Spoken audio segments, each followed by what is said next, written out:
Reporter ചാനലിലെ തെരഞ്ഞെടുപ്പ് പരിപാടിയിൽ സംഘികളുടെ ഉള്ളിലെ ബീഫ് പ്രേമത്തിന്റെ ഒരു പുതിയ വേർഷൻ പുറത്തു വന്നിട്ടുണ്ട്. ഒട്ടകം ഗോപാലകൃഷ്ണൻ അൽ ഒട്ടഹ ആയ ഒരു അവസ്ഥ. അതായത് ഡോക്ടർ അരുൺകുമാറിന്റെ പരിപാടിയിൽ CPI നേതാവായിട്ടുള്ള VS സുനിൽകുമാറിന്റെ ഒരു ഒറ്റ ചോദ്യം, അൽ ഒട്ടഹ നിങ്ങൾ ബീഫ് കഴിക്കുക എന്ന് ചോദിച്ചു. സാധാരണഗതിയിൽ ബീഫ് കഴിക്കുന്ന വ്യക്തിയാണെങ്കിൽ ഒറ്റയടിക്ക് ഞാൻ കഴിക്കും, എന്താ പ്രശ്നം? പക്ഷെ ആ ഒട്ടക മെഴുകൽ എങ്ങനെ നിങ്ങൾ കണ്ടേ? ഞാൻ ബീഫ് കഴിക്കുമെന്നുള്ളതിന് പുതിയൊരു ഇതിവൃത്തവും കൂടി അദ്ദേഹം പറയുന്നുണ്ട്. ബീഫിന് രണ്ടർത്ഥമുള്ളതായിട്ട് ഈ നാട്ടുകാരങ്ങ് വിചാരിച്ചോളണം. സംഘിക്കൊരു ബീഫ്, നാട്ടുകാർക്ക് വേറൊരു ബീഫ്. കേട്ടെ, എനിക്കറിയില്ല, അതെനിക്കറിയില്ല. ഞാൻ ഒരു മിനിറ്റ്, ഗോപു വെജിറ്റേറിയനാണോ? ഗോപു സത്യം പറയണം, ഗോപു വെജിറ്റേറിയനാണോ? അല്ല, ബീഫ് അടിക്കോ? ഞാന് ഈ ഒരു ബീഫ് കഴിക്കോ? പറഞ്ഞോട്ടോ, ഗോപു ബീഫ് കഴിക്കും പറഞ്ഞോട്ടോ. ഞാൻ ഈ റിപ്പോർട്ടർ ചാനലിലും 24 ചാനലിലും ഈ അരുണിന്റെ അടുത്ത് ചോദിച്ചു നോക്കൂ. ഞാൻ വളരെ കൃത്യമായിട്ട് ഞാൻ എന്താ കഴിക്കുക, ബീഫ് കഴിക്കോ, ശുദ്ധമായിട്ടുള്ള പോത്തിറച്ചി എന്നാ കഴിക്കും ഞാൻ പറഞ്ഞിട്ടില്ലേ? നമ്മൾ ഈ കളവ് പറയുന്ന പരിപാടി നിങ്ങളെ പോലെ ഇല്ല. നല്ല പോത്താണെങ്കിൽ ഞാൻ കഴിക്കും അത്രേ. പിന്നെ ഹോട്ടലിൽ ചെന്ന് അടുക്കളയിൽ കയറി പോത്തിനെ കെട്ടിയിരിക്കണം നോക്കിയിട്ടാണല്ലോ ഒട്ടക ബീഫ് കഴിക്കുന്നത്.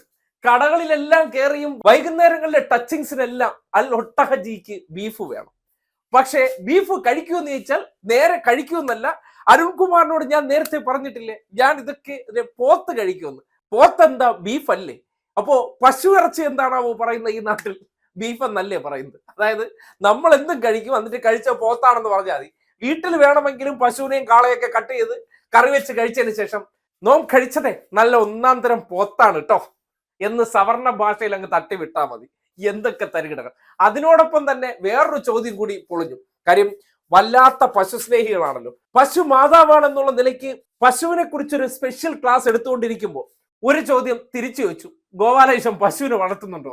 അവിടെ തീർന്ന കാര്യം. പശുവിനെ സംരക്ഷിക്കുക എന്ന് പറയുമ്പോ ഇവന്മാർ രണ്ടുപേരും കൂടി ചാടി കളിക്കുന്ന, ഞാൻ ഇവന്മാരെന്ന് പറഞ്ഞാൽ ഞങ്ങൾ അത്ര സുഹൃത്തുക്കളായതുകൊണ്ടാ, വേറെ ഒന്നും വിചാരിക്കരുത്. ചാടി കളിക്കുന്ന ആൾക്കാരാ. ഇപ്പൊ പറയാ പശു ഉണ്ടോ, രാവിലെ കഴിഞ്ഞേക്കും പശു ഉണ്ടോ, ആകെ പശു. കേട്ടല്ലോ, ഏതൊരു വീട്ടിലും ഒരു സാമ്പത്തിക സ്രോതസ്സാണ് പശു. ക്ലാസ് കേട്ടില്ലേ? നിങ്ങൾ പശുവിനെ വളർത്തണ്ട, അത് പിന്നെ എനിക്ക് 5 സെന്റ് സ്ഥലമല്ലേ ഉള്ളൂ, നമുക്കത് വളർത്താൻ പറ്റൂ എന്നുള്ള രീതിയിൽ പറയുമ്പോൾ എന്റെ വീട്ടിൽ പശുവില്ല, പക്ഷെ ഞാൻ കടുത്ത പശു സ്നേഹിയാണ്, മാതാവെന്ന് പറഞ്ഞ് ഈ നാട്ടിൽ മുഴുവൻ അതിന് പ്രശ്നം ഉണ്ടാക്കാൻ നടക്കും. അപ്പൊ രണ്ടാമത്തെ ചോദ്യമാണ് നിങ്ങൾ കേട്ടത്, ബീഫ് കഴിക്കുമെന്ന കാര്യം. അത് ഞാൻ പശു കഴിക്കില്ല, പക്ഷെ പോത്ത് കഴിക്കും. എന്തൊക്കെയാണ് സംഘികളെന്ന് ഒട്ടകം നമ്മുടെ നാട്ടിൽ തെളിയിക്കുന്നുണ്ട്. ഇതൊക്കെയാണ് സാധാരണ സംഘികൾ. പിന്നെ ഗോപു എന്നാണ് അതിൽ വിളിക്കുന്നത് കേട്ടത്. ഗോപു എന്ന് കേട്ടപ്പോൾ എല്ലാവരും പെട്ടെന്ന് തൃപ്പൂണിത്തുറയിൽ കൂടെ താമസിച്ച സ്ത്രീയെ പീഡിപ്പിച്ച ഒരു ഗോപു ആണോ തെറ്റിദ്ധരിച്ചു. പക്ഷെ ഇത് ആ ഗോപു അല്ല, ഇത് ഒട്ടകം ഗോപു ആണ്.